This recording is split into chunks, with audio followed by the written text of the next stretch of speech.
If you work on a software team, look around and ask, what are developers doing right now? What are they blocked on today? And they're probably not writing code. They're probably investigating an issue. This is what developers spend most of their time doing. So developers who have the ability and potential and energy to be building new features that change people's lives, that move the needle for companies, they're not doing that. Instead, they're like digging through logs, trying to see if they can figure out somehow what happened, just doing like sort of guessing on their machine if they can repro some issue. They're like asking for a call, they're asking questions in Slack. There's all this communication cycles about bugs and fixes that have to happen that take afternoons and days when it should be instant information. And so, yes, bug reporting feels small, but if you look at time spent, it's where most of human potential on a software team is wasted.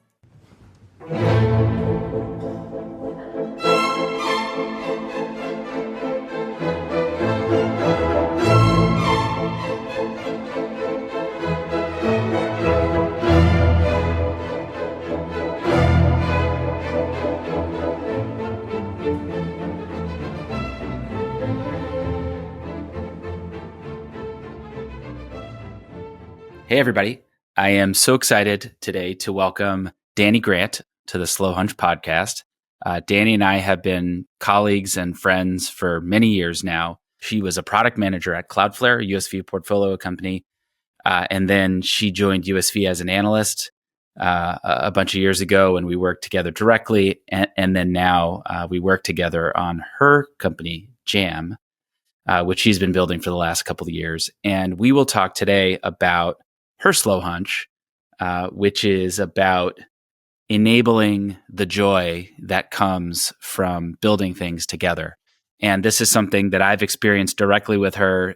You'll tell from the conversation that Dani really embodies the beauty and the joy that comes when people collaborate and build and make, and it can become one of the most joyful processes and things that people can do together. And her work at Jam is trying to make that even easier. Hey, Nick. Dani. Let's do this. How you doing? Euphoric. All right, perfect. I was going to settle for like okay and fine, but euphoric is spot on perfect. Before we get into too much of it, maybe it would make sense for you to say who you are. Who's Dani Grant? And why are we here? I'm Dani. I'm one of the co-founders of Jam. If you've ever reported a bug to engineers, probably you've experienced the moment that you put all the details in the ticket, the engineer opens the ticket, they write, works fine on my end, and they close the ticket. And this is so frustrating because you both want to make the product better. It's just you have this communication gap in the middle. So we build a tool to make sure that never happens. It's one click to capture everything that happened on the screen, but also everything that happened behind the screen, all the console logs and the network requests and the session details that engineers need. And that way, when they open up the ticket, they have everything that they need to debug. They don't have to ask you a single follow-up question. It's all right there. And it's been such a cool journey. We built it because we were product managers facing this issue. We wanted a tool like this. And now 2 years and a few months later, after this product went live, there's now almost 150,000 people in the world using it. They're using it at some of the largest AI companies in the world, at like some of the largest like Fortune 100s of the world. If you've used the internet today, you've probably used a website built with Jam. And it is so cool and so fun. And I feel so lucky we get to do this. It's amazing. And you started Jam like almost 4 years ago now? A little bit over 4 years ago now. And then, of course, you and I worked together at USV right before that. And you were in our analyst program, I think 2018 to 2020, give or take. And I want to hear more about what you did before that. But I remember your video interview that came in when you signed up for the USV analyst program.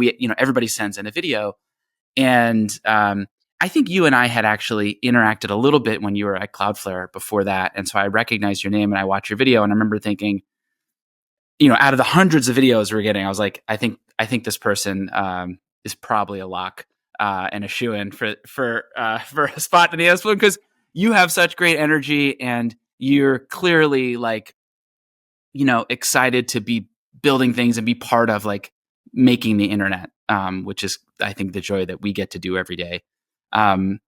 Maybe talk a little bit about what you did before we met in 2020 at USV, or 2018 in USV. Before USV, I had the best first job out of college I could possibly imagine. I sent a cold email to Cloudflare because I was obsessed with them. They had just launched something called Universal SSL, which was free encryption for websites. And in one day, they doubled the size of the encrypted web. And like, what an audacious company. Like, I just thought, they're thinking so big. They're doing things that are so exciting. I have to be a part of it. And so I sent a cold email to the company. And from that cold email, I got my first job, which was the 4th product manager at Cloudflare. And Cloudflare is one of the fastest shipping companies I've ever encountered. They are a move fast, be audacious, think big, let's go. And so I got to work on so many products. I got to try to move fast, do things that we thought would be crazy. We worked so hard. We worked all the time. And I just loved every single second of it. It's interesting. You talk about your like reaction to Cloudflare or your experience with Cloudflare. Because I remember when USV invested in Cloudflare, which was maybe in 2012 or something like that, several years before you got there. I remember meeting Matthew and Michelle in San Francisco, and I don't think prior to then I'd ever walked out of a pitch meeting with such a head exploding moment of wow, like the reach, the footprint, the impact that a company can have when you sort of sit in the middle of the whole internet. And I remember thinking at that time, what an incredible sort of honor to get to sit there. Also, what a responsibility to get to sit there. And a whole, conversation for a whole nother day is all of the, complicated situations that has landed the company and every other company that sits in the middle of the internet like that. But your point about not just it's really 2 points. It's like the reach is really exciting, but also the shippingness is really exciting. And I guess maybe to bring that back to Jam and to the conversation about like the slow hunch, shippingness, like shipping feels amazing, right? Making something, putting it out in the world feels amazing. It feels better when you do that as a team than when you do it by yourself, but it feels good doing it by yourself too, I guess. But, I guess I'd love to hear your version of what you think the big idea here is in terms of, what you're working on, why Jam exists, and why it's important to you. We're in the business of celebrating the joy of building things. Like, if you think about what we as a generation get to do at work, it is so freaking incredible. Like we get to build stuff, have global reach and impact, and try our best to positively impact people's lives no matter where they live. Like, it is just so cool. Like, my parents' generation kind of got to do that, but like my grandparents' generation did not. Like, this is so new. And if you think about what the world is today, software has eaten it. Everything in this world is software. Like, when you go to school, yes, there is a teacher, but also you're using software to learn. And when you go to the hospital, your whole patient experience is just software. And what is a restaurant and logistics? It's software. What is a car? It's software. Rocket ships and AI, everything is software. And so actually the pace that we can deliver new software, that we can deliver new features, is the pace at which the future progresses. It's like we can get the future into people's hands faster if we can deliver software faster. And that's so freaking cool and exciting. And so for every builder, there's a joy of building things, of trying to move the needle, of trying to create a dent in the universe. And for us, it's all about how do we help them do that better and faster. What's interesting also is that you could look at Jam from the outside and, the website says one-click bug reports that devs love, right? So it seems like a small idea. And what you just said is a really big idea. Why is something so small as squashing bugs so fundamental to something big that like what you just described? If you work on a software team, look around and ask, what are developers doing right now? What are they blocked on today? And they're probably not writing code. They're probably investigating an issue. This is what developers spend most of their time doing. So developers who have the ability and potential and energy to be building new features that change people's lives, that move the needle for companies, they're not doing that. Instead, they're like digging through logs, trying to see if they can figure out somehow what happened, just doing like sort of guessing on their machine if they can repro some issue. They're like asking for a call. They're asking questions in Slack. There's all this communication cycles about bugs and fixes that have to happen that take afternoons and days when it should be instant information. And so, yes, bug reporting feels small, but if you look at time spent, it's where most of human potential on a software team is wasted. One idea that is a big part of that I just think is really interesting is this idea of the adjacent possible. So that's another idea from Stephen Johnson's book that this podcast is named after, the Slow Hunch. So the adjacent possible is like innovation happens by kind of opening the next door, right? And you got to open the next door to get to the door after that. It's pretty hard to skip ahead, to like skip steps. You work with what you got, basically. And it's pretty interesting to think about the sand in the gears of productivity that you just described, because for sure it's a tax on building anything. And anybody who's ever set up a development environment or tried to write some code or to really do anything or build anything in complexity, like you just run into little problems all the time. And so it's just interesting to think about, like, today, what is available to us that has the potential to remove that friction. Albert from USV, who was talking the other day about how sort of AI based code generators are speeding the time to get set up and get productive, and so things like that are kind of out there today in a way that they weren't. Like, what else? What are you excited about in terms of the adjacent possible, and like what could make this go even faster or even better now? I love this idea. I remember you introducing me to it when we were at USB, because we were looking at crypto, which at the time was so new.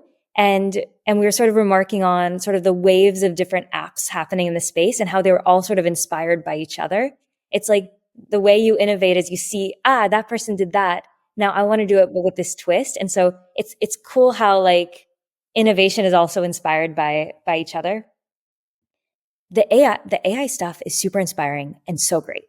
We're watching and tinkering. And it's so clear where the future is headed.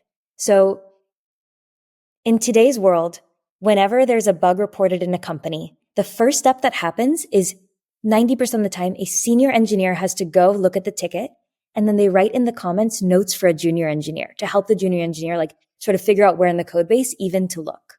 So senior engineers who could have some of the biggest impact on a company are not spending their time writing code. They're spending their time annotating bugs for junior engineers. Isn't the impact of an AI helping someone get started with a bug so huge? Like, free up senior engineering time for them to go work on the most impactful problems of a company. Like, that is huge and so exciting. Or here's another.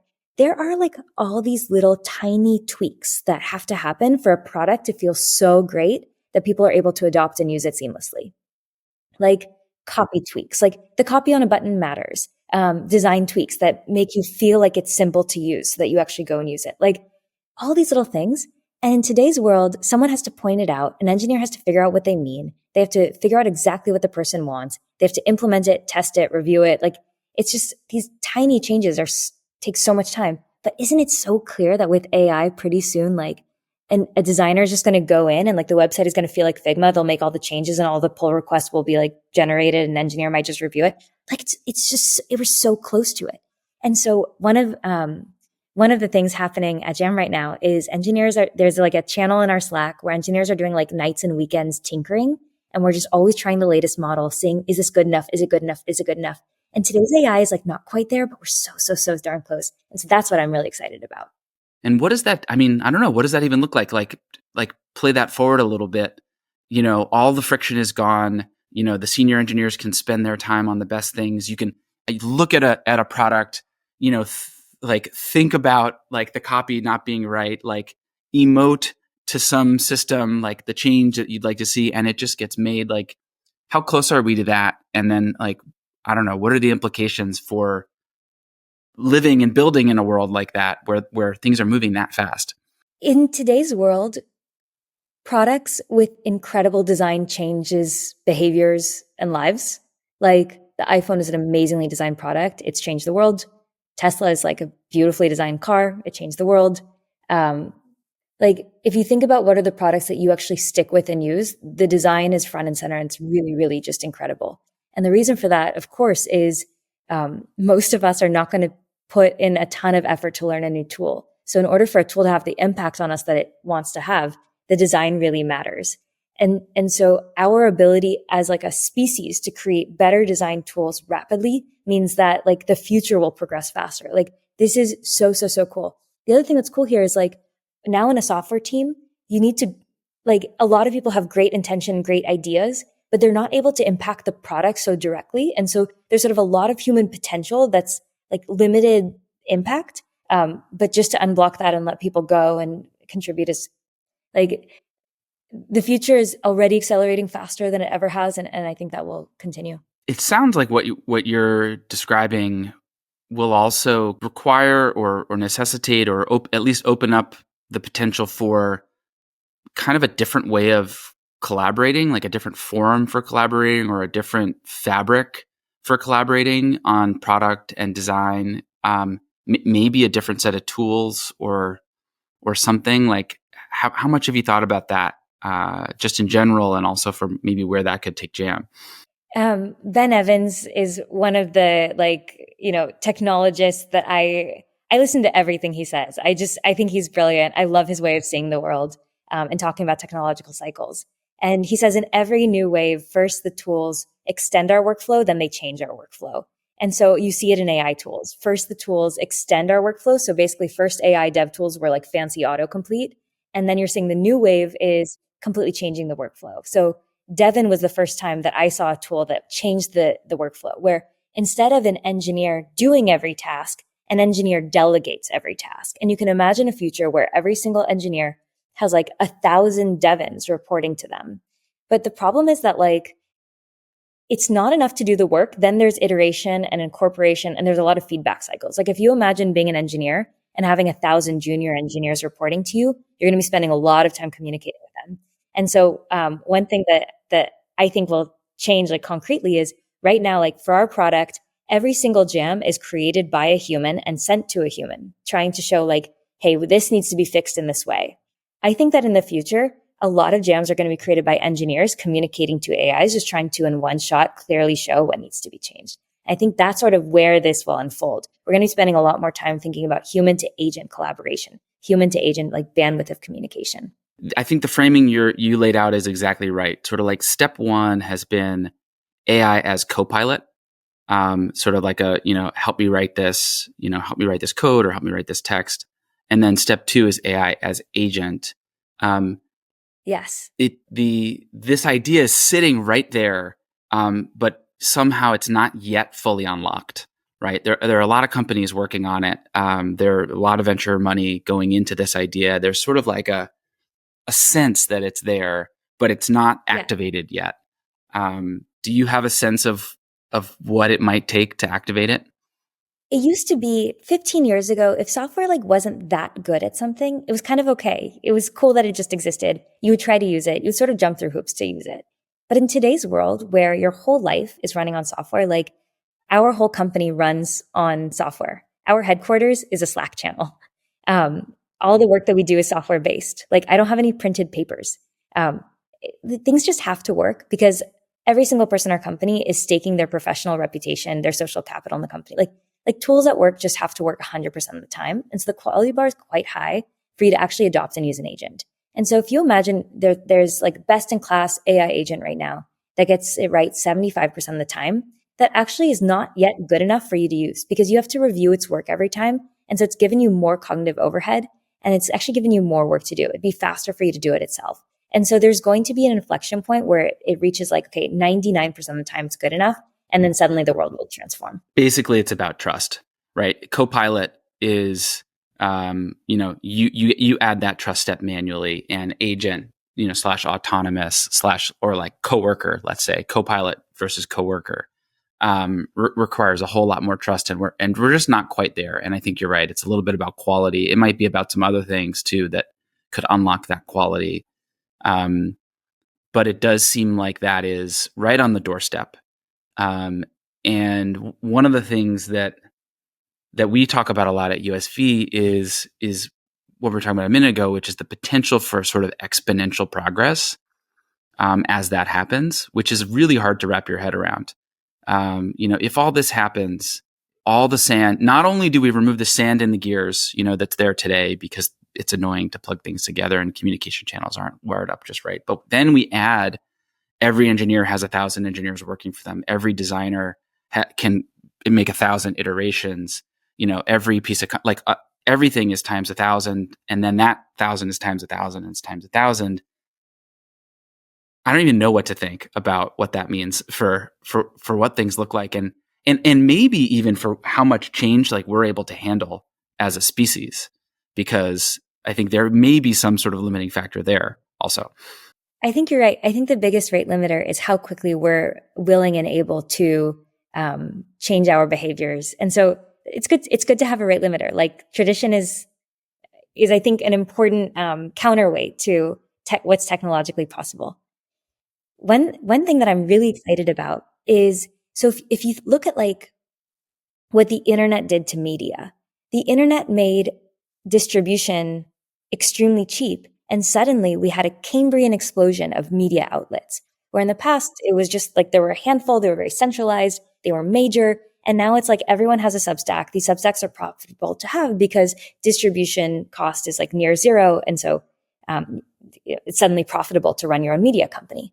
And that's been so cool. Now there's this like, there's a media company for every single niche. Like I'm really interested in product growth, and so are 2 million other people who read Lenny's Substack or whatever. I think that is about to happen with software. So up until this point, it's been too expensive to build niche software and to maintain niche software. But the cost of production is about to go to not zero, but it's about to decrease a lot. And so suddenly it will become profitable to build niche software. And so one of the things that I'm really excited about in like progress, it's not all like progress of the same thing at the same time, but it's all there's going to be progress in a lot of spaces and a lot of niches that don't get attention today. You could imagine applications that sort of spawn in response to how you're using them, and in many different directions. We've made an investment recently in a company that is trying to explore this idea, and we haven't announced it yet, so I won't say the name of it. But one of the ideas is sort of an adaptive UI. So we're used to sort of static UIs where we have an app with a button in the same place, and that's because it's hard to build things, and also it's hard to learn things. But you could also imagine not only software getting and apps getting developed at the speed of media, but also kind of UIs and the software interface itself changing and adapting contextually, for different purposes, for different people at different moments in time. Like essentially imagining like just a really different kind of software experience than we're used to, a little bit akin to 5 years ago or 20 years ago, everybody's reading the New York Times and watching ABC News. And now it's, this fragmented, media landscape that you're talking about. I could totally see that happening with software and software applications. 100%. Like, I think that this is 20 years out, not 5 years out. But one of the things that is kind of bonkers to me is like in today's world, it requires a full company to build any piece of software. Like Yelp exists because 400 people really need it, worked super hard to make it exist. In the future, you could imagine you ask, Siri V5, what restaurant should I go to? And it just, a UI is generated for you. And there has to be some sort of like data lake where that information is pulled from.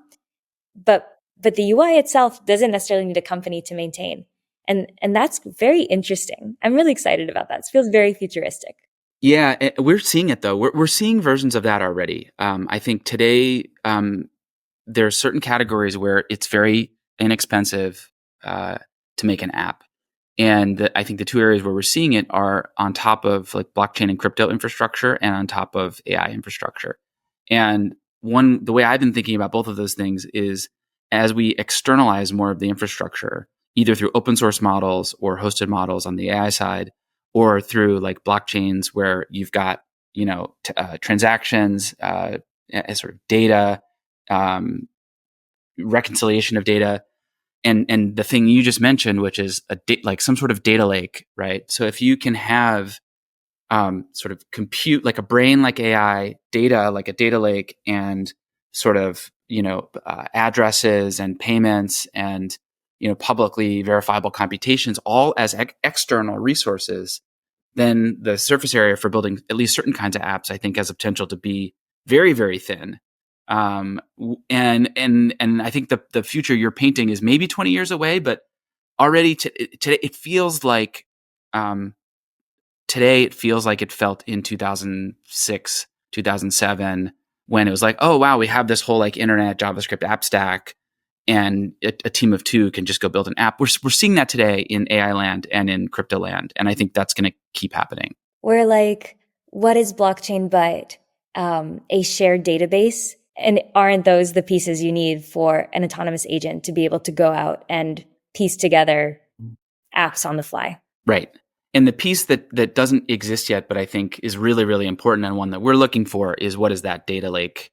That like, it may be the blockchain itself or something like it, or it may be something kind of adjacent. But if you can keep externalizing those pieces, then there's sort of like a runtime, for an application runtime that is shared, where the applications can be thinner on top of this bigger open stack. Which I think means that more people, like more apps will get made more, faster. And that will either look like, polishing a stone to make the most polished, perfect app, or it will mean, millions of things that we can't even imagine, or both. You can also like see that this is already happening in small ways. So I was an intern at BuzzFeed 10 years ago, and already 10 years ago, they had a program that would try out lots of different headlines and images for each article, figure out what performed the best, and then keep that one. And of course, a human had to write all the different variations. But that's like, okay. But that's sort of, it rhymes with where we think the future is going. Or I remember seeing while at Cloudflare, there was a company that built a Cloudflare app for like the App Store that would optimize your ad placements on your website by just trying different things and then optimizing for some like usage versus revenue formula. And so we've been trying to do this for so long. It's so obvious that we'll keep trying and the tools for it will get better and better. What we now are starting to have is the ability to co-create or autonomously create those options and then optimize them, which is going to, just radically accelerate that process. We're seeing it across everything from, teaching AIs to drive to, experiment with app interfaces or anything else. So like synthetic generated data interfaces, products. We're right there too. So that's in the adjacent possible. It's in the today possible, and also I think the adjacent possible in an even bigger way. I spent a lot of time thinking about how software is tested. And one thing that AI teams are running into even today is the way that you test AI, like non-deterministic software is not the same way that you test software for the last 30 years, where in the last 30 years, you basically come up with all of the flows, and you can even come up with all the edge case flows. And then you write the test, and either a human or a program runs through the test, and the outcome should look a certain way. And if it does, then it passes, and it's like very binary. And in this world that you're describing, which is already like starting to exist in pieces, like different things will happen and they are not predictable. And if something happens that is the wrong experience, that needs to be caught, and the prompt or like the business logic needs to be changed, but you have to have caught it. And one of the things that is like really cool to see is one of the modes of Jam is you can catch the bug in past tense. So after a bug happens, you can go and catch an instant replay of it. That includes all the logs.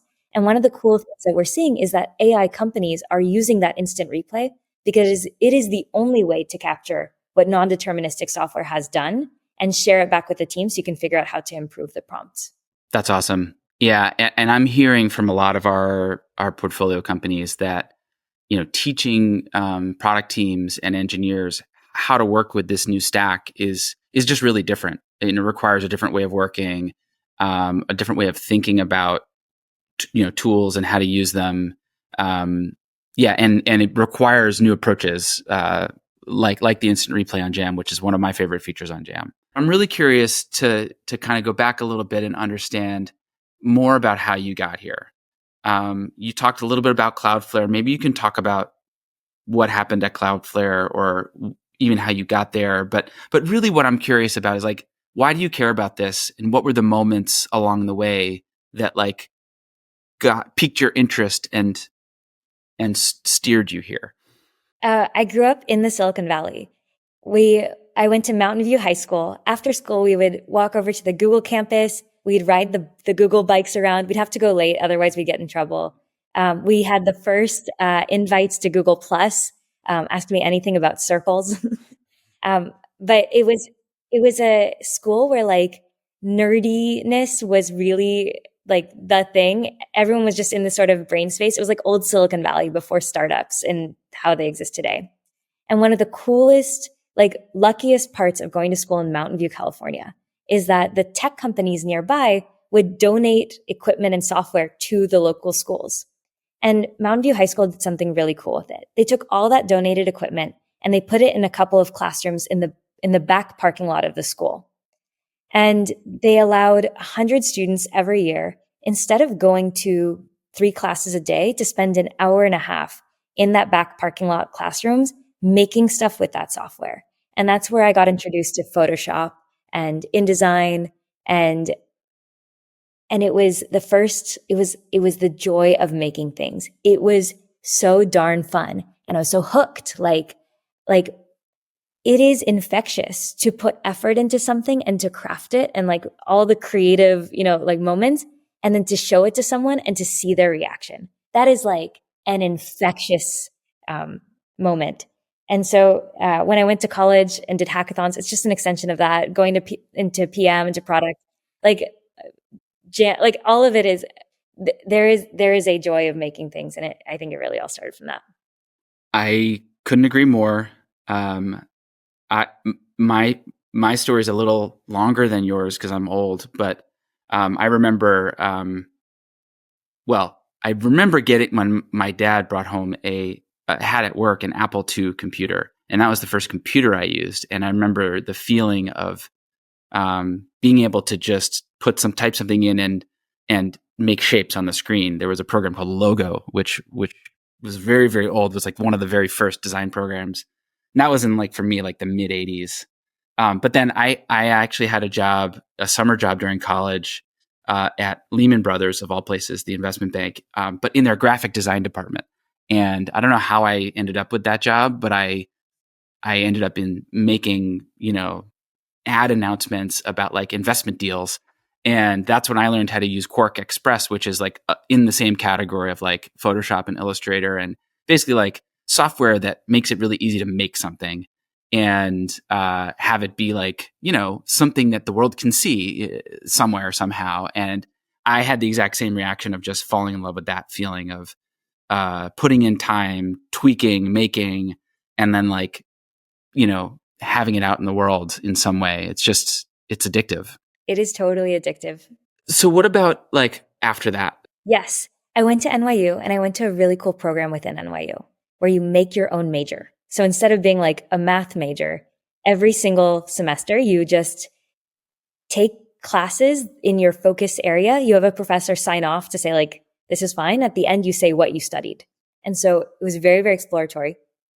When I started school, I thought I would be a fashion photographer because I'd spent so much time in Photoshop. I loved making images. And so I thought like, oh, that's the world I'm going to go and be in. And so I interned at Allure magazine, and and I like interned at Alexander Wang, and it was like a very short internship. And I would like cold email designers around New York City, and they would send me to their New York Fashion Week shows to take photos for them, like behind the scenes or like in the pit at the end of the runway. Most of the photographers are there for like media outlets, so they would send me to like take pictures for them that would be theirs, and it was so fun. I loved it, but the industry was not as generative and creative as I thought it would be. Like when you watch Mad Men, you think one thing, but it's kind of a industry with not a lot of opportunity. People are not very nice to each other. It just, the vibes didn't feel right. It was when I discovered like computer science and tech at NYU and went to demo days and went to New York Tech Meetup where it's like a full auditorium, people like watching startups do 5-minute demos. I was like, oh yeah, this is the vibe. It's funny. I never quite realized this, but we really followed a similar path. Like I think I got interested in making through like design and visual design, but I didn't really get hooked until I found software. And like software, open source software, app like developer communities are just so like open and welcoming and exciting.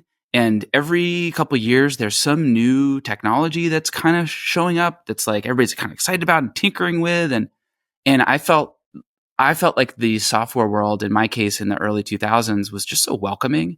And you could just show up as someone without any credentials or whatever, just like interest, and like at least listen along and like kind of try stuff and do stuff and make stuff. And yeah, I loved it. One of the cool things, so I think that this like make your own major program is how school should be. Because but before you're out in the real world, how else are you supposed to explore? You like don't even know what it's going to be like to, and so being in this program in New York City was super lucky, because every single semester I got to try new things. And so I was like jet lagged one night. I took a Codecademy class at like midnight and I was like, oh my gosh, this is so cool. How do I try this? And so the next semester I took my first computer science class and I found an internship where they would take me with no experience. I was a software engineering intern at Harry's, the like shaving company. And they gave me one project, which was to make them a dashboard that showed their Heroku stats. And at the end of the semester, there was a dashboard in the office that I had made with Ruby on Rails. And I don't know if it survived past me leaving, but I was so proud. But it was really like being in this program that allowed me to do that. Like if I had entered college and been like, I'm a political science major, I would have had to finish the major. It wouldn't have been economical to even try something else. And so that was really, really important. Right. Interesting. So like being able to open some doors, I guess, along the way and test them out, felt important. In the design your own major gave you a chance to do that along the way. It allowed me to take classes that were not related to what I had decided I would do when I was 17. The other thing I discovered is the power of cold emails. Yes, let's talk about it. Cold emails have changed my life. Every internship, every job. That's not true. USBI applied online. And Jam was not a cold email. We had to incorporate. But everything has been through just reaching out and sending a cold email. And actually now, like when you talk to founders and you ask them about like the best people on their team who have been there forever, who are so core to the company, a lot of those people came in through cold email. And the reason for that is it's the same characteristics that make someone take a risk, reach out, have a thoughtful like intro that makes them really, really good at operating within a startup where it's like you take risks, you put yourself out there, you try stuff. And yeah, I think that was a lesson from college too. Do you think some people are just born with the ability to do stuff like that? Do you think it can be learned? Like, what would you say to someone listening to this who is like, "Wow, that sounds really cool," but like that feels like a lot to me? What do you think about that? I think putting yourself out there is scary always for everyone. An example of that is one of the core ways that we engage with our users at Jam now is we post online and we like connect with our users on Twitter and LinkedIn, and then we chat with them there. And that was not the case 18 months ago. And 18 months ago, my co-founder suggested to me that this was something we should be doing. And I was like, I'm not doing it. I don't want to. It scared me. And he said, let's make a deal. Like you go, let's try this for 6 months. Go post on Twitter and LinkedIn every day for 6 months. At the end of the 6 months, if we don't like it, we can stop. But let's just not evaluate. Let's just try it. And that first day, I remember my whole body felt like hives. Like I felt like I was being cringy in public. Like like, who would just write on the internet expecting people to read it? People are going to think I'm so egotistical. Like, I had all these like hangups because putting yourself out there is really scary. And I had that actually for a really long time. But by the end of the 6 months, it was one of the most positive 6 months in the company's history. I talked to so many users. I got to know them. I got to follow what they're building and how, and like, we will never go back. And so there's something about like just starting and saying, I'm going to try this for this amount of time. I'm not going to guess it. And so I think same for cold emails. Like, okay, I'm going to send 200 of these. And then after 200, I'll decide if I'm going to send 300.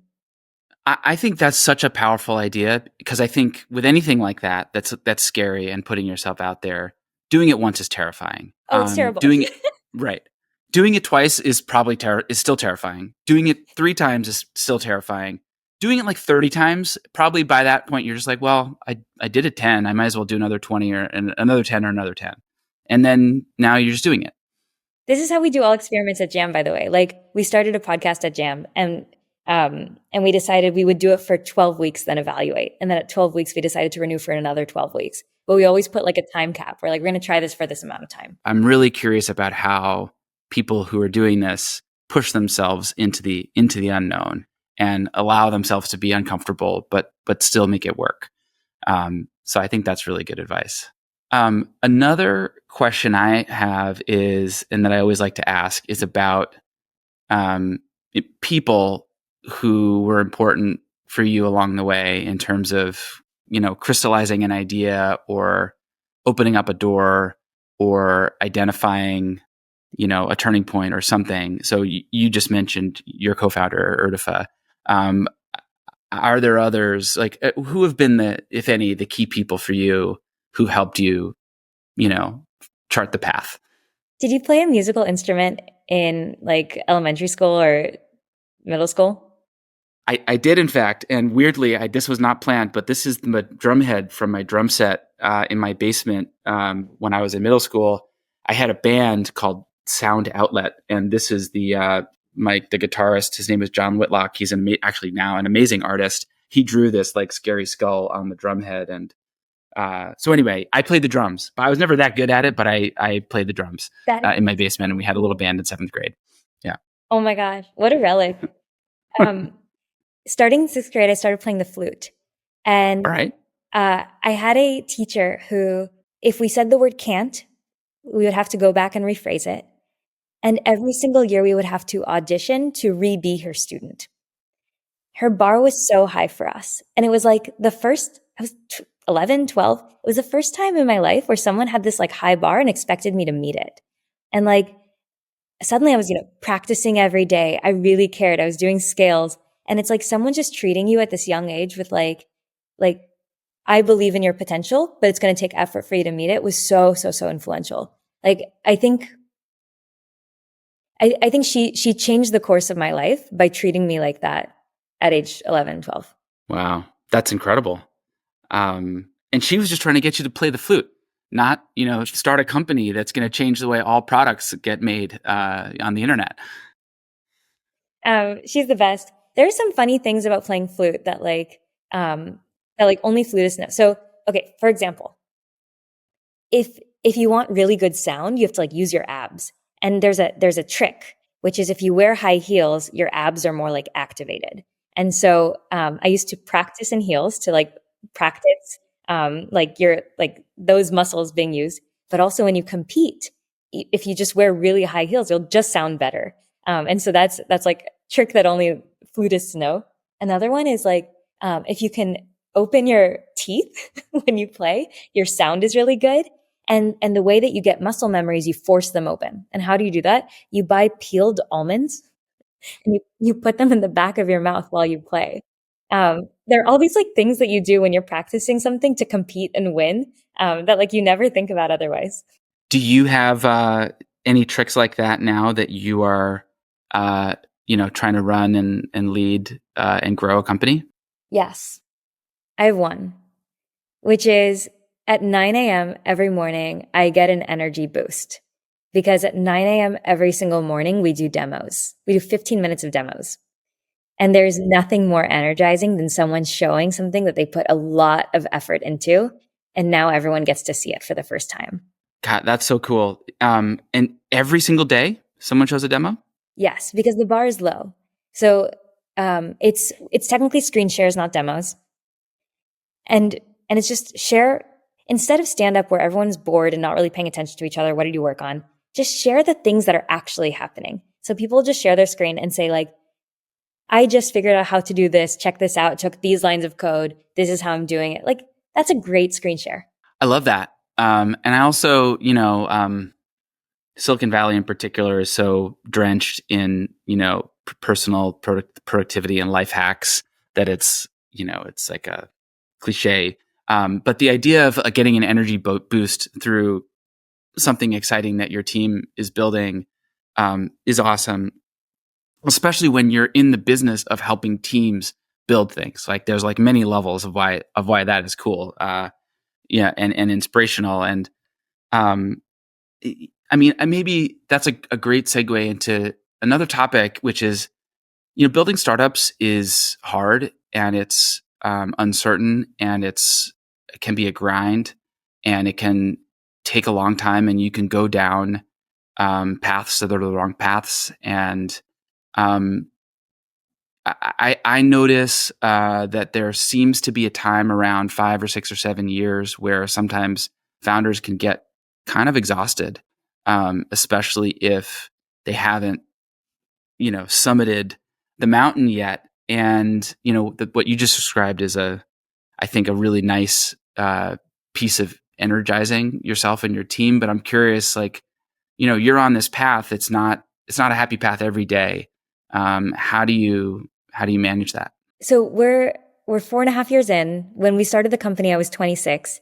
If this company goes to plan, like if all of our wildest dreams come true, this company is going to be all of my 30s. Isn't that crazy? It's so cool. Like, there was a moment we were like 18 months into this. Nothing was working. We were like iterating. We had nothing to show for all of our efforts. We were pulling crazy hours. We were exhausted. And it was around the time of the Olympics and Simone Biles like failed to compete because of not, she had trained her whole life for that moment, but something in her head got stuck and she stopped herself from being able to compete. And that for me was like, oh, the hard thing isn't the thing. The hard thing is your brain and managing your psychology. And do you know who Seth Godin is? Sure. Yeah. I met him one day through USB. It was like one of those like meeting your heroes. I'm obsessed. I listen anytime he's on a podcast. I listen. I read his blog. He's brilliant. One of the things that he says is most startups fail. Most companies fail. It's just a matter of when, not if, right? Like it might be 15 years in and then just imagine your company's going to fail. What will have made it worth it to do the whole journey anyway? Ooh. And I didn't like thinking about this question when I first heard it, but over time it's become desensitized and now I can think about it. And I think that like, let's say in 10 years, whatever, crazy event, something goes wrong and that's the end. What will have made these 15 years worth it? And I think it's the opportunity to get to work with this team. And it's like seeing your teammates excel and seeing them level up and seeing them do things that they're proud of and seeing them get recognized for the stuff that they're doing. Like no matter what the outcome is, that will have been worth it. And so I think sometimes it does get tough. And then you just like, if you can sort of hack the brain a bit of like, okay, but what if that happened today? I think it's a lot easier. I love that. And I think it's interesting to think about what makes startups or projects, succeed or fail or whatever. And it's easy to focus on the idea and the thing. When in reality, you talk to founders, you talk to teams that are high performing, it's always about the team. And it's about an environment that fuels that, even if it's not success, the environment that fuels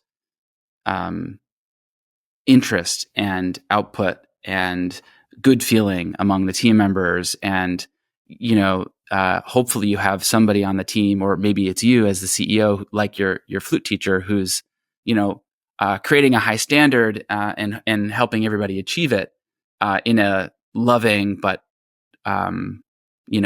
tough way. And that team figuring out how to grow a team is something that I think most people don't necessarily really think about when they start a company. They're usually thinking more about the idea and the opportunity and less about what it takes to make a team function well together. There is an amazing blog post by Paul Graham called How Not to Die. And he says the myth that startups fail from competition, like that startups don't fail for external reasons. Most startups fail because the founders give up. If you just don't give up, you're going to make it.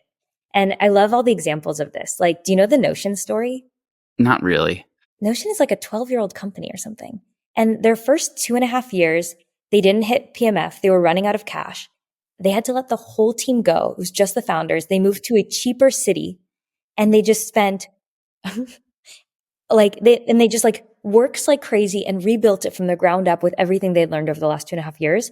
And now fast forward, and Notion is like the incredible thing that it is. It's like they could have given up in that moment and they decided not to. And that's why Notion exists. And that's why all of us benefit from it. It's like one thing to kind of hear about, well, to just know that that's true sort of in the abstract, but putting it into context with like real projects, real people, and seeing examples of that working, and there's also plenty of examples when it didn't work. But the fact that it is possible to make it work through those ups and downs is beautiful. And I think you're right. It probably has a lot to do with just the founders not giving up, but also not giving up together. I think one thing also is that it's proof that it's helpful to think in time scales that are not today. Like giving up is a today decision, but if you think, where do we want to be a year from now? And then how do we work backwards to get there? It can make today a lot easier because you realize you're on a path to something.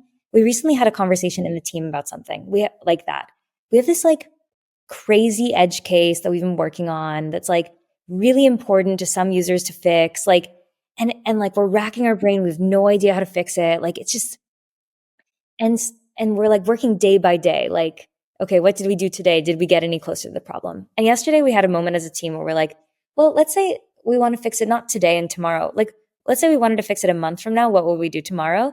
And suddenly, like, there was energy again. Like, we can work on this, like, what's our 6-week plan is a lot easier than like, literally, what are you doing right now to fix this? Finding ways to give yourself perspective that can change the impression or the feel of things that may feel hard as a way of making them feel less hard and more approachable.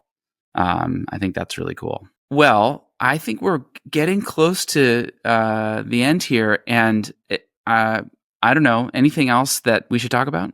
Yes, I have one question for you. You've watched us from day one, and you're watching us this like bird's eye view. What's it like to be an investor in this company? Like, what do you see? Or like, when you're like, what are you thinking when we're like, here's our update? Like, what's your perspective of all this? Wow, what a great question. The weird thing about being an investor, especially across a bunch of startups, is that you dive in, or you're asked to dive in at different moments in time. And at any given moment, like right today, I've got sort of a dozen things that are on my mind across completely different companies. And some of them are good and some of them are bad. And some of them are exciting and some of them are hard. And so that's the backdrop. I think the beauty of being an investor, what makes it so fun and so exciting, maybe are two things. One is we're owners. So it's not just like I'm curious how it's going at Jam. Like I own like my future, like we're tied to this in a like a very real way, and that just creates a different sensation than just having like looking at an app or looking at a company and kind of talking about it or whatever. And then the other one is like it's such a I feel so lucky that in our role, we tend to get drawn into conversations about companies in more or less one of two situations. Things are going great and we have to think about how to make them greater. Or we have some really hard problem that we're like stuck on. And, that could be we're not growing fast enough, or, people on the team are leaving, or we're running out of money. or whatever. That's like the sort of like there's problems to figure out side. And then on the other side, it's like, wow, it's going great. Like, should we invest more like over here or over here? And what's the more strategic move? And how do we, hire the next 10 like amazing people we're going to hire? We tend to get drawn in on those barbells and not so much in the middle. And so it is an odd thing. And I guess all that is to say is both of them are rewarding and satisfying and like such an important part of what we do and what we get to do.